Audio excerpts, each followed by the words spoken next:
Charles Chitat Eng, it is the judgment and sentence of this court, of which the jury found you guilty on February 24th, 1999. And it's just like I told the judge, may God forgive me, I want him dead. Charles Eng has shown nothing but contempt for life, for law, for anything and everything good. He has killed many people, and for no reason other than for his amusement. They were dismembered, burned, and then I feel that they were crushed in some manner. And the jury, having found all 11 murders to be of the first degree. This is a cartoon that shows an Asian individual, and he has a child by the legs, and it appears that what he's doing is he's cooking this child. What kind of person does that to a child, to a baby?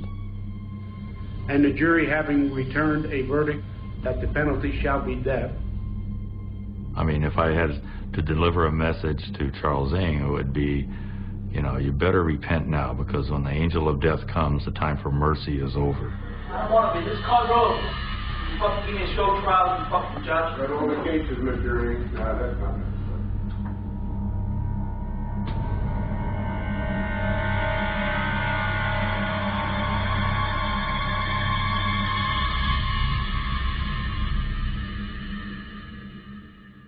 In 1984, Charles Eng, a Hong Kong British subject, and Leonard Lake, a native Californian, committed a series of horrific crimes that devastated the lives of everyone they touched.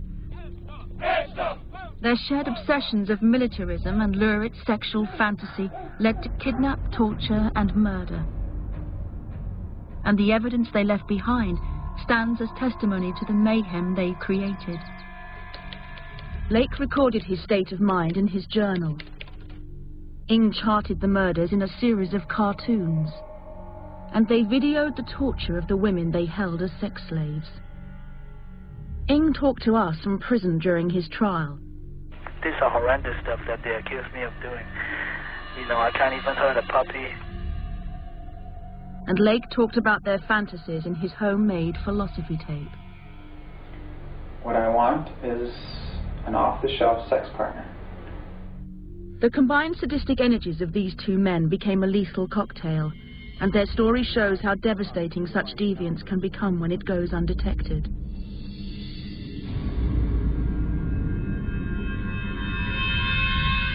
When Leonard Lake was arrested in 1985, he committed suicide, and it has taken 15 years to bring Charles Eng to justice. And whilst Eng protests his innocence, and this woman, Lake's ex-wife, has immunity on 19 counts of murder, this is the story of the horrors created by this trio and their devastating impact on the lives of so many more than their 25 victims.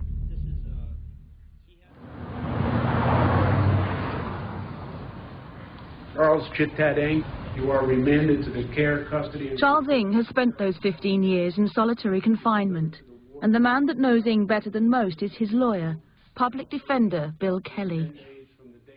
In speaking about Charles Eng's personality, if you appeared annoyed or irritated, he initially, let's say you're arguing with him about something, he starts to assert himself. Once you assert yourself, typically he just withdraws and becomes very meek and kind of goes into a shell. I would say he's without confidence, almost childlike in a lot of ways. Born on Christmas Eve 1960 in Hong Kong, Charles Eng was a constant disappointment to his demanding father. As a child, he fought hard against his family's expectations. This led to severe and repeated beatings. Patrick Callahan, a criminal psychologist and an authority on this case, has spent many hours in conversation with Eng. Kenneth Eng, Charles' father, was seriously physically abusive of Charles. Interesting to note is that while he was being physically abusive, he was saying it was to make him strong, Charles, strong, and he was also saying while he was being beaten and tethered to a window, I love you, I'm doing this to make you strong, it's for your own good. But this only made Eng withdraw further into a fantasy world of violence and martial arts. He began to set fire to cars and to his school. Charles Eng had become a disgrace to his proud middle-class family. So in 1977 he was sent to a private school in England. But Ing could not bond with this new environment. He became more violent, stole from fellow pupils, and harassed his teacher with sexually explicit letters. He was then sent to San Francisco to live with relatives. And in October 1979, using a fake birth certificate, Ing joined the U.S. Marines. Now, the Marine Corps, of course, is not an individual, but he saw the organization as something that he could belong to and attach himself to and be part of, something he never really felt with his father. Ing had also found an environment that encouraged his love of violence. But within 2 years, Ing had been arrested for stealing weapons. He escaped, went on the run, and sought out an ex-Marine he had contacted through a right-wing survivalist magazine. That man was Leonard Lake. He was to become the father figure Ing had been searching for, and would fuel his violent sexual fantasies.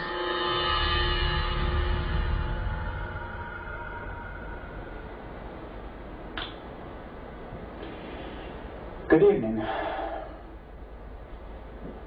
It's a Sunday in October, 22nd, 23rd, something like that. Very close to my 38th birthday.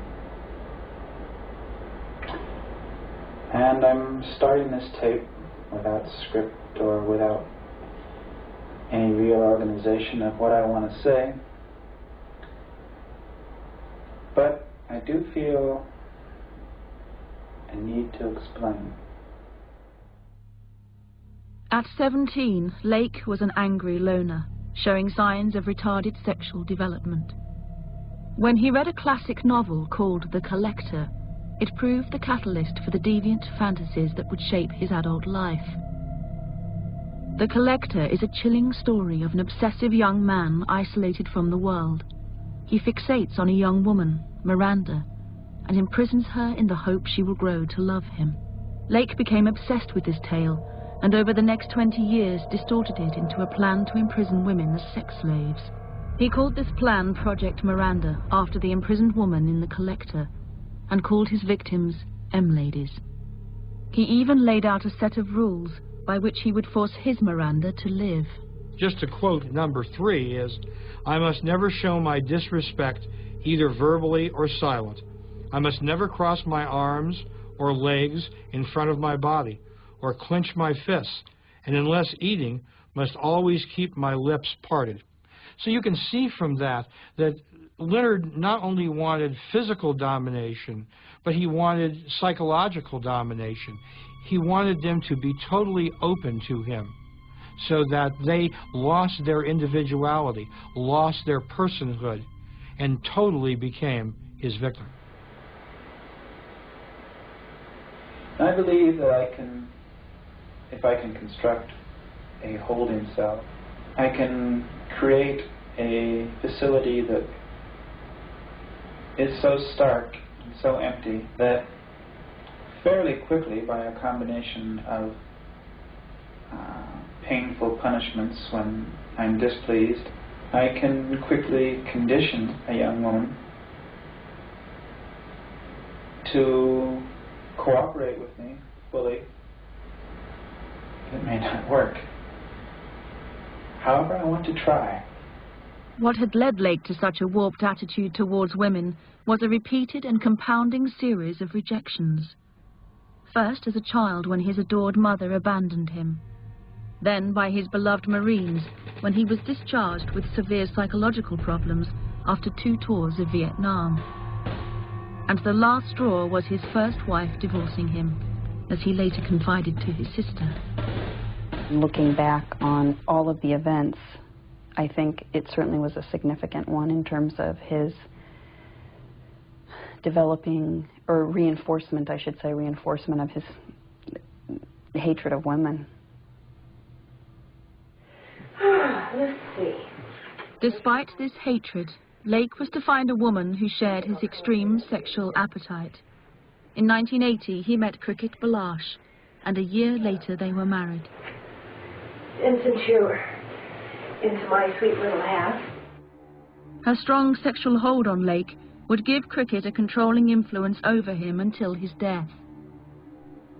He felt so rejected by women that someone like Cricket, who was not particularly beautiful or intelligent, for him to be involved with someone like that, I think reflects his own self-esteem problems.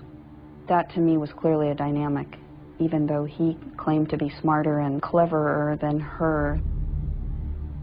He had no power in the relationship. But a relationship Lake could control was about to begin. Charles Ing was on the run after his arms theft from the Marines. He fled to Leonard Lake, his survivalist pen pal. Ing remembers the first time he met this man. At the time, I need somewhere to stay, so this is why I was led to him. He's older than me, of course, like 10 years or more, and, you know, I just took to him pretty much like a brotherly, fatherly figure. As a threesome, they got along very well, and they spent a lot of time together. They lived very cooperatively and collaboratively. They shared care of the dog. They lived like a family. In Charles Ing, Lake had found the perfect partner to help him realize his Project Miranda. And Ing's initiation was his exposure to the extreme sexual games played by Lake and Cricket. Nice and soft and padded so we don't make marks, but nice and firm too. That's for next time. I mean, they got this kind of bondage, like whips and handcuffs and stuff like that in the house. So, I mean, and I can overheard it sometime when I'm in the living room or kitchen cooking, when they're doing this thing in the bedroom. When he observed that, there was an abreaction, or there was a connection between the wedding of pain and love that he felt in his relationship with his father and his mother. And that, again, bonded him more closely to Lake and to Cricket. Ing's life with his surrogate family was abruptly shattered when he and Lake were arrested by the FBI for weapons theft. Ing went to prison, while Lake jumped bail and began life as a fugitive. And as he wrote in his journal, Lake completely severed his links with society. Amusing.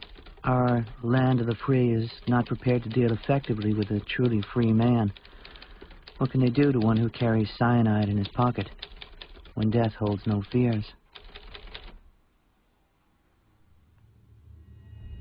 From the time that Lenny became a fugitive, he had told us that he'd been experimenting to find the right dose of cyanide that would kill a man, an adult male, and that he was to keep this cyanide capsule with him at all times, a fresh one, so that in the event that he were ever captured, that he would rather die than be imprisoned. In 1983, Lake persuaded Cricket to buy a house in the remote hills of Calaveras County, 3 hours from San Francisco. The quiet hamlet of Wilseyville was the perfect base for Project Miranda.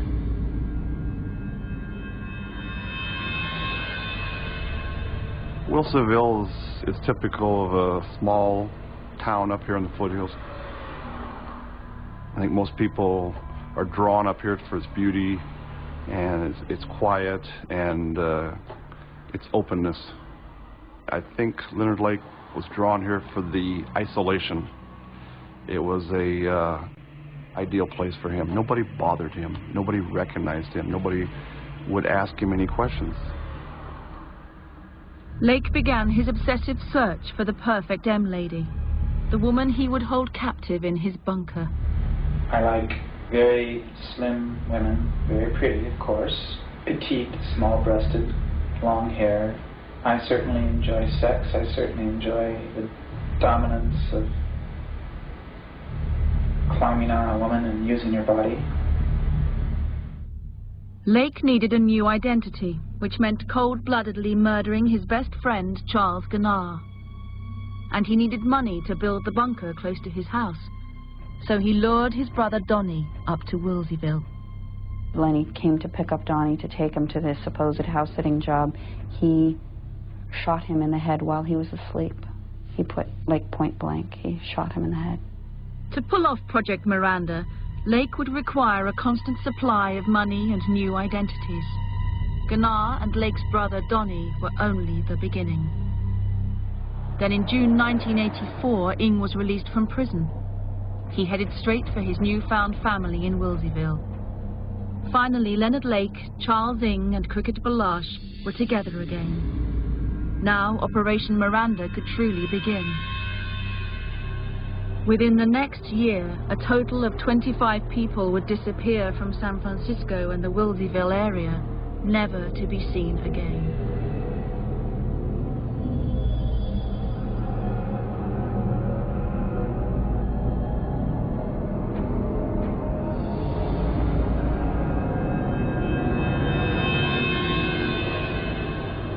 The bunker was ready, and Project Miranda had indeed begun.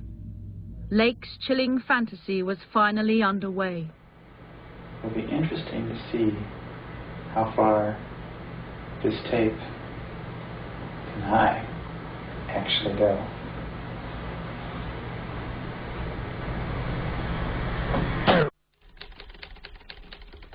Leonard Lake, a name not seen or used much these days.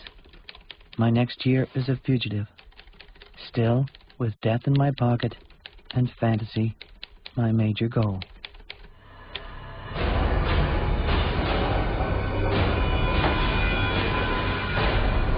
The bunker was built, Project Miranda was go, and the next year would see at least 25 violent deaths.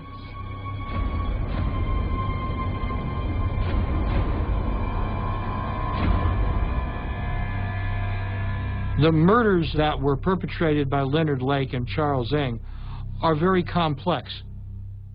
They include individual murders, they include families where a whole family is murdered, and they include the murder of children.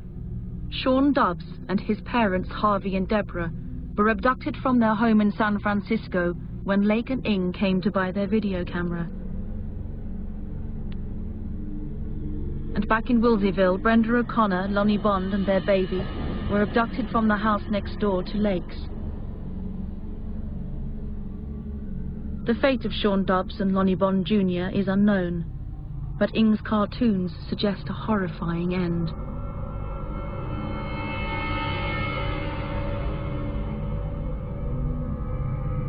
The children were perhaps tortured to further gain the compliance of the women. Brenda O'Connor, Kathy Allen and possibly Deborah Dobbs were imprisoned as M-ladies, tortured and then killed. The men were killed quite quickly because they were a physical threat to Lake and Ing. And again, the fact that they couldn't leave any witnesses led to the death of many of these people.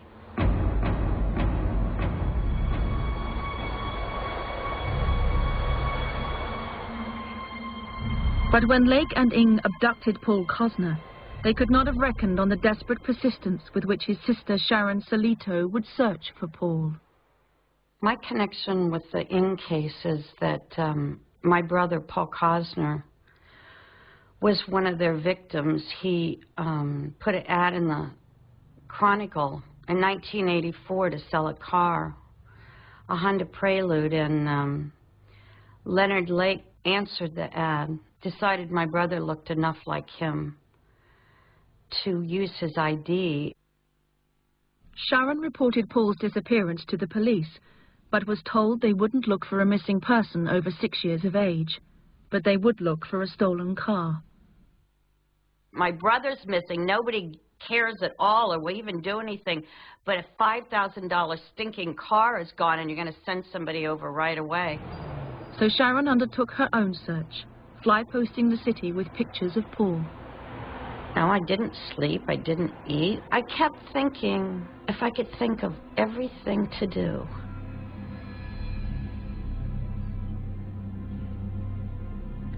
But it's like if I forgot one thing, that it wouldn't work. Sharon's fight to find her brother was not completely in vain. By reporting his car missing every month for 7 months, she kept the vehicle on the hot sheet. And on June 2nd, 1985, this was instrumental in the capture of the men that abducted her brother. Because on that day, Lake and Ing went to a hardware store in San Francisco and attempted to steal a vice. When confronted, Ing fled the scene, leaving Lake to deal with the police.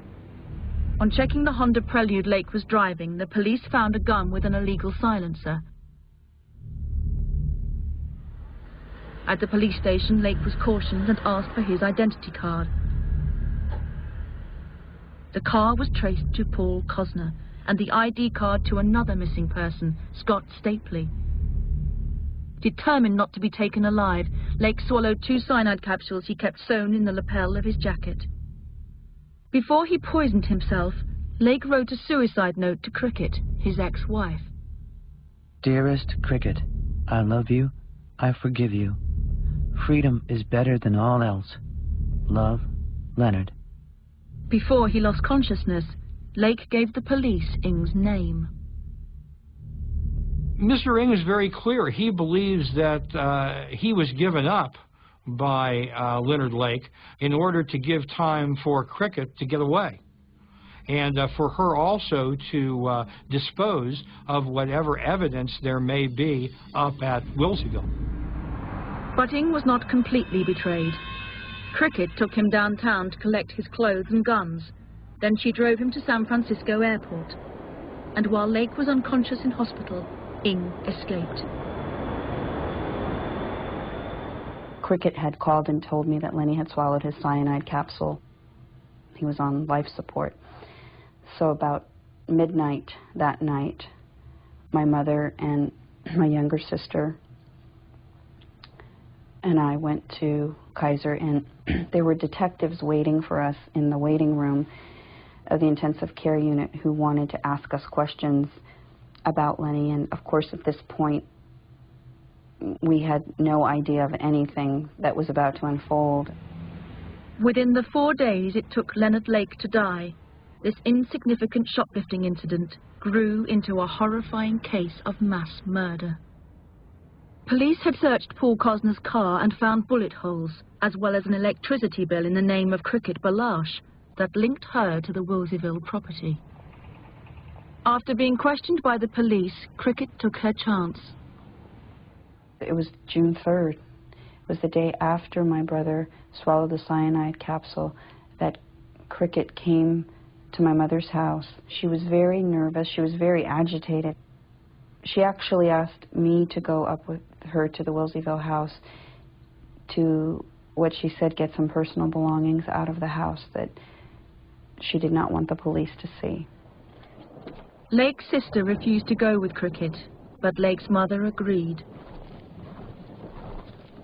And my mother told me later that she filled several cardboard boxes of things, including videotapes.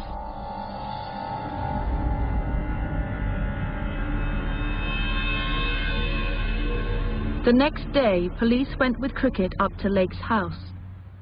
But there was no way they could ever have imagined the magnitude of the crimes they would uncover there. The case just started mushrooming up from there. And when the inspector from San Francisco found that video equipment to the Dubs family, I think that's when things really started to roll. The police found bullet holes and bloodstains in the house. This is the bed where the sides had the 4 holes, or the 2 holes in each end, that looked like they were used for restraint. And next to the bed was the video camera stolen from the Dubs family. The camera Lake had used to film the building of his bunker and the execution of his crimes. So, here it is. A cut in the earth about 21 feet across. Backhoe worked for 24 hours. Myself and 2 young men with our little picks and shovels and wheelbarrows worked for another 3 or 4 days. Cricket became more nervous with every find, and refused to let the police search the padlocked bunker close to the house. Later on that day, we then brought the search warrant to the residence and took a look around the grounds. And at that point in time, there was a tool shed. It had all the regular tools, just a typical workshop. And it was from there, detectives, after looking at it, noticed that the wall went farther back into the hillside. And then as they dug around a little more, they found that there was quite a bit of the building that went back into the dirt. So that made them think, well, how do you get in? And they started looking, and they found a secret passageway. What we're looking at is what has been described as the inner cell area of this bunker. As you can see, the door was hidden with a 3/12 shelf. The inner cell of the bunker was actually 2 different compartments. In the first, they found a copy of The Collector, and tacked to the wall were photographs of 21 semi-clothed young women. A 2-way mirror provided a spy hole into the second compartment, which was in fact a tiny airless cell.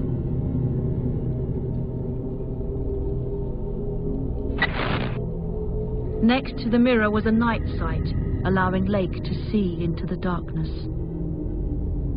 So actually in the cell, if you go in there and close the door and turn the lights out, it's very much like being in a mine shaft. It's just pitch black and you can't hear.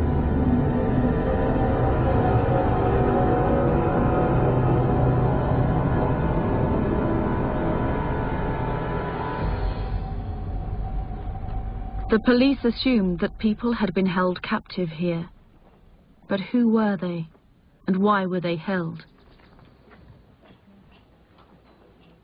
Lake had buried evidence in front of the bunker that would enable the police to unravel this mystery. They discovered Lake's journal detailing the last 18 months of his life, and his philosophy tape expounding his plans for Project Miranda. But most chilling was a video labeled the M Ladies tape, filmed in Lake's house and showing Lake and Ing torturing innocent women.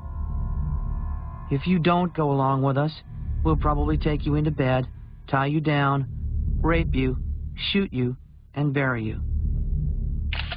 What appears interesting is, at least of the 2 M ladies that we know, that they were not as easy to control as Leonard had a thought, and thus I think their deaths were premature. At first, police had no idea who these 2 women were, or whether they were alive or dead, until they found a trench that was 50 yards long and contained the driving licenses of Kathy Allen and Brenda O'Connor, the 2 women on the M Ladies tape. Amongst hundreds of other items of personal belongings, the police also found Paul Cosner's ID and evidence that Brenda's best friend had also perished.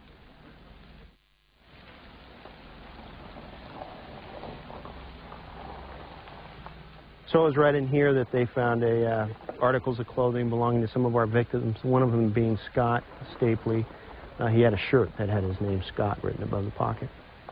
The property was literally strewn with human bone that had been burnt or crushed. And this is a plot, or plot 5, and in this area it appeared that they would bring the ashes down and just throw them out. It took police 8 weeks to sift through these grisly remains. We found some teeth. We found some baby teeth, so we knew that there was at least one child that had been murdered as well.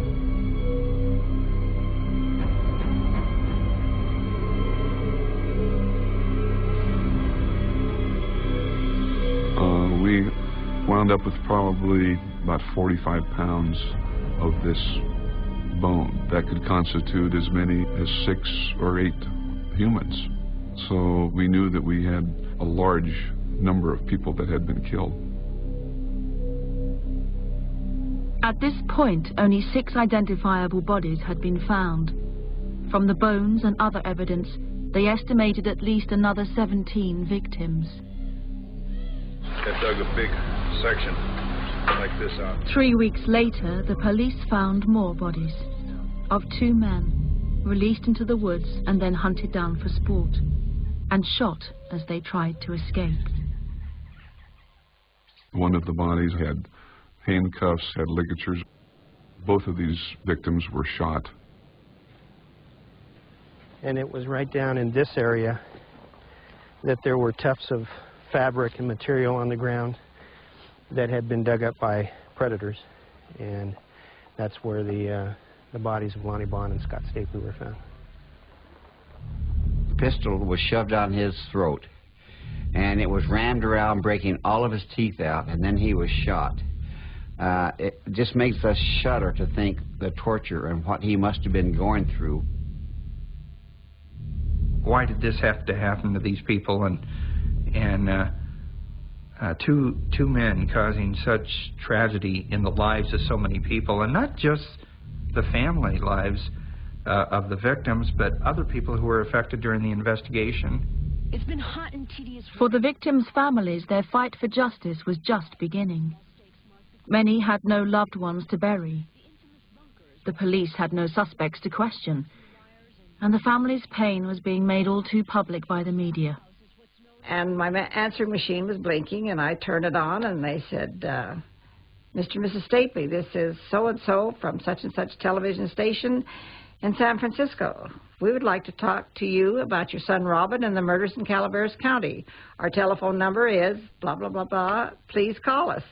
But today we have pictures that will probably leave many We people with an... were watching the news one night, and all of a sudden, on the TV, there's my daughter sitting in a chair in shackles and him cutting her clothes off. And she was begging for the baby. These are some of the bone fragments that have been found, pieces of human beings. And investigators say there are And countless fragments just like they just kept talking. They'd show their hands on the TV at night, and they would have marble-sized chunks of bone. And you didn't know if it was Paul, you know. But in nobody's wildest imagination did we expect it to be this bad and this horrible. The shocking discoveries at Wilseyville had left the police with many questions, and the victims' relatives reeling, desperate for justice. But Lake was dead, and Cricket refused to give any information without immunity. That left Charles Ng, and he had vanished. An international manhunt was underway. Then on July 6, 1985, Ng attempted to shoplift from the Hudson Bay department store, Calgary, in Canada. He was arrested. Within hours, FBI agents were in Calgary to verify that this man was Charles Ng and to take him back to California.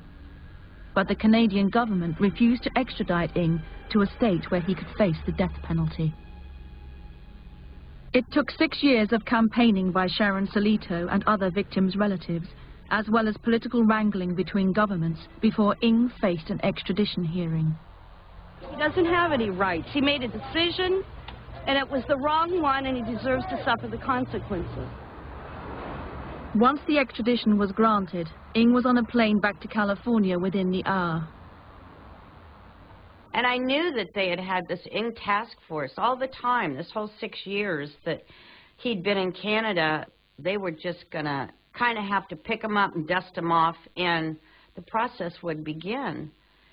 And that's not what happened. The next 7 years saw a succession of delays due to mismanagement of the case and Ng turning jailhouse lawyer.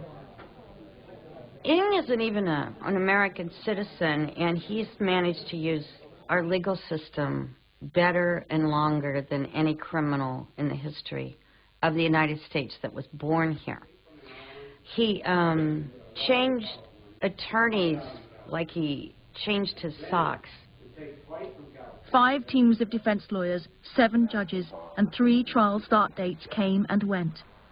Finally, in 1994, Ng was given the lawyer that would defend him at trial. I was appointed Charles Ng's lawyer in November of 1994. Immediately, I went up to Calaveras County just to get a sense of how large the file was, and I was, of course, dumbstruck. 6 tons of paper and machinery and bookshelves and all that, probably 4 tons of paper. That's what we estimated. Ing had been charged with the murder of 12 of the 25 Wilseyville victims. Kelly needed 3 years to prepare this huge case. Then we realized that we had waited 14 years for a trial that was a farce. They had spent $20 million putting this together. For what? It was unbelievable. It is ludicrous for this defendant to come to court and ask for any relief. What we're looking at now is a motion for new trial. Ing did everything he could to disrupt the trial. He presented dozens of motions to the court, including complaints of travel sickness and bad food. Looking at a motion... I'm sorry. Mr. Ing appears to be sort of dozing off here. Mr. Ing, are you able to listen to what's going on? No, I'm not able to concentrate, sir. Why? I'm retired. How much sleep did you get last night? I didn't stay up all night. Why? Packing and finishing up these motions that I filed today. You're working on the motions that you filed today? Yes. Not much to pack. The last straw came when Ing telephoned a juror in an effort to cause a mistrial. After I found out that it was in fact Charles Ing that had called me and had been able to reach out from his cell and get into my house. And it's scary. He doesn't belong here. I couldn't just leave it at court anymore. It was at home with me now. And I resent that. Leonard Lake clearly had a great deal of influence over Mr. Ing. The victims' relatives endured 8 months of horrific evidence and a defense case that presented Lake as the manipulator and Ing merely an accomplice. The evidence fails to show that he was an actual killer. The one person who knew the truth was not questioned in the trial by either side, for fear she would damage their case. But despite damning evidence, Cricket Balash had been given immunity on 19 counts of murder. She knew what was going on. I think she procured, I think she lured people up there for them, and I think she was a willing participant also. Let's see, we talked about underage performers, and there's one particular conversation where Cricket is actually seen looking at photographic albums of young girls. But I've seen some awfully cute looking little 14, 16-year-olds that I envy, and I wouldn't mind watching them do something interesting. And they mention making some of the girls at the school disappear. At that time, Cricket was a teacher's aide at a school. I think it was a high school. They're actually talking about making people disappear. But the immunity agreement stood. I mean, they couldn't prove that she lied, and so there it was, and so off she went. So the prosecution could get Cricket Balash to court, but they could not risk questioning her on the stand. But they did have 2 pieces of evidence that were damning proof of Ing's true role in the Wilseyville murders. Now, unfortunately, Ing did a number of drawings, some of which specifically were connected to the victims in the trial. As pieces of evidence, they were not good from my perspective. What you have here is 2 individuals, and it appears that what they are doing is they are dropping this person into a fire. We just don't want to believe that these 2 men were capable of taking living human beings and placing them into a fire, because we know from the 4th picture that they were awake because they were able to speak when they were placed in the fire.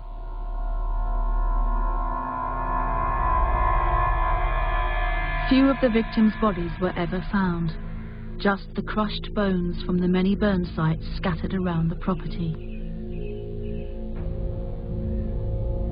However, the evidence that finally proved Ing's guilt to the jury was the M-Ladies tape. Kathy Allen and then Brenda O'Connor were kept prisoner in the bunker cell. The videotape shows them brought to this room in Lake's house. Their clothes were cut off at knife point. They were threatened with rape, beatings, and the death of their babies and themselves. This tape cannot be taken lock, stock, and barrel the way it is. This is like three scenes of the, first scene is Leonard Lake with Kathy Allen with me. The second scene was a massage scene. Third scene was Leonard Lake talking to Kathy Allen when I'm not in the property at all.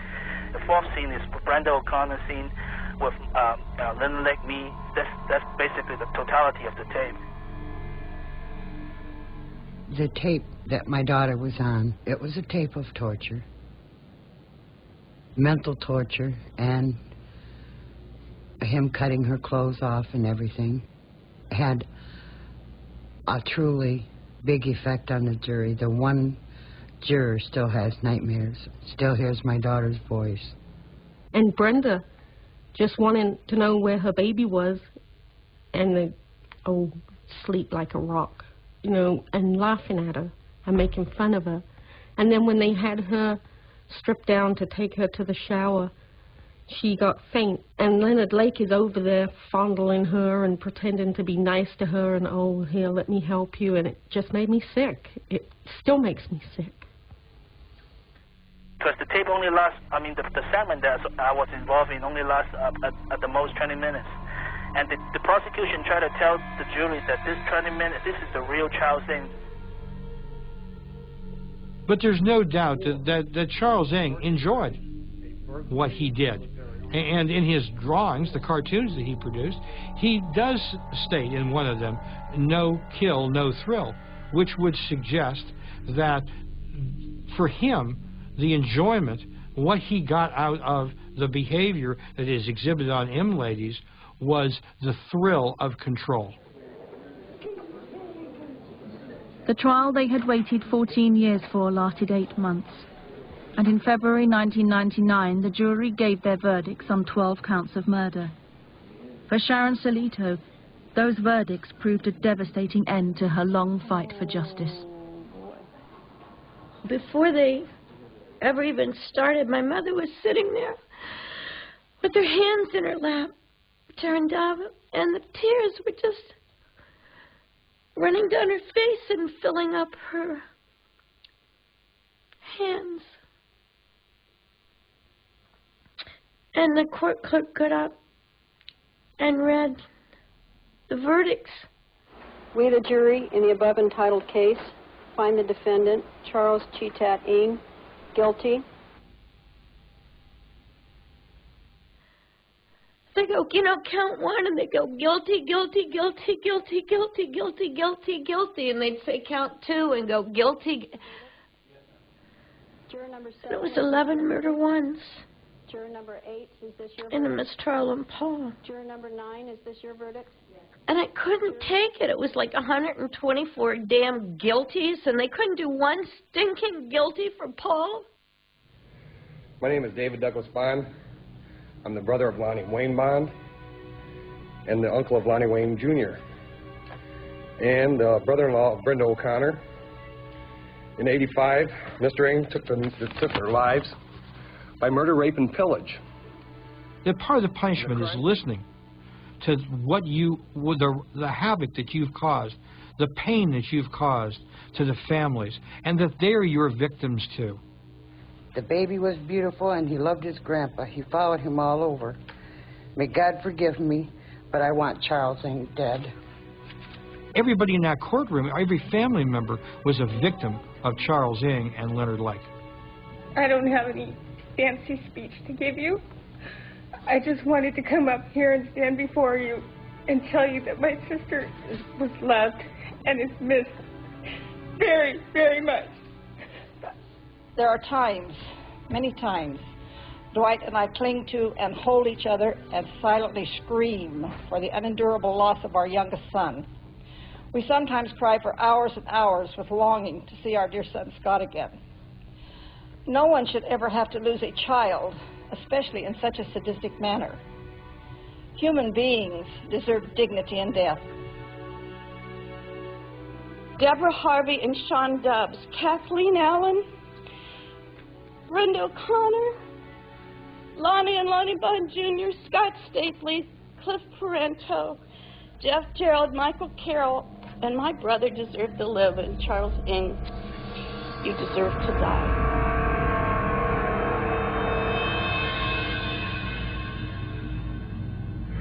Charles Chitat Ng, it is the judgment and sentence of this court that you shall be punished by death. Said penalty to be inflicted within the walls of the California State Prison at San Quentin, California. I don't want to be in this car road. You fucking give me a show trial, you fucking judge. You've read all the cases, Mr. Ng. No, that's not necessary. Mr. Ng, please.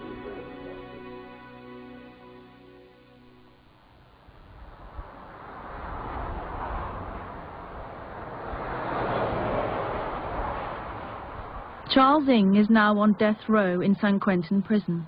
His execution is unlikely to happen within the next 15 years. Leonard Lake is dead and has never been punished.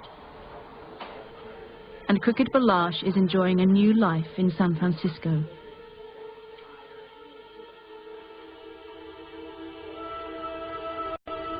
Most of the victims' families have no remains to bury, and so have never been able to lay their loved ones to rest. Remarkably, some can draw hope from this terrible ordeal. There have been good things happen to us all the way through. You know, people are good. There's a saying that no matter how anything evil happens, good will come of it. And this has been just about as evil as anything can be. And everything we've had are just as good as anything could be.